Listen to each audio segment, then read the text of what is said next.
Donald Trump says it's done, a deal with Iran, and orders for the naval blockade to leave the Strait of Hormuz. But read three outlets and you'll get three different stories about what actually just happened. This is AI Command App Media Lens, how outlets cover the same news differently. Here's what we know. On Saturday, President Trump announced the United States and Iran reached an agreement, and that he authorized the naval blockade to leave the Strait of Hormuz, the shipping lane that's been closed for roughly 100 days. The signing, he says, happens Friday in Switzerland. But full details of the deal were not immediately available, and it's not clear how quickly the strait reopens to all traffic. The waterway carries a huge share of the world's oil, so any hint of it reopening ripples straight into energy markets. Now watch how the framing splits. PBS NewsHour plays it straight and cautious. The headline reports that Trump says a deal was reached, with the careful note that full details weren't available.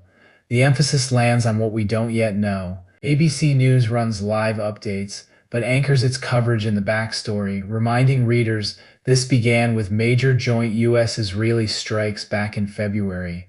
The deal becomes the latest beat in a months-long war, not a clean finish. CNBC frames it as a diplomacy story. Trump heads to the G7 as the world awaits an Iran deal, turning the announcement into a stage-setting moment for a summit. Then look abroad. The New York Times reports broad discontent inside Israel over the emerging deal. Same agreement, but the lens is an ally that isn't celebrating. Wired goes further and questions the official narrative itself. With the strait closed 100 days, it asks why oil prices aren't higher, noting Trump's claim of a secret mission moving 100 million barrels is, quote, impossible to verify. And from Capitol Hill, the Hill captures Democrats firing early. House Leader Hakeem Jeffries points out Trump has said a deal was close, quote, 38 or 39 different times. One event, a triumphant announcement, a cautious wire story, a summit curtain raiser, an uneasy ally, a skeptical magazine, and a doubtful opposition, all true at once. So what does this tell you?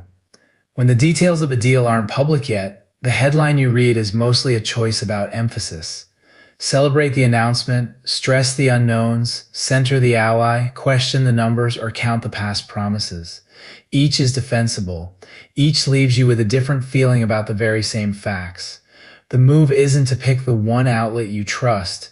It's to read across all of them, notice which gap each one fills, and which it quietly leaves open. That's today's Media Lens. Subscribe and hit the bell.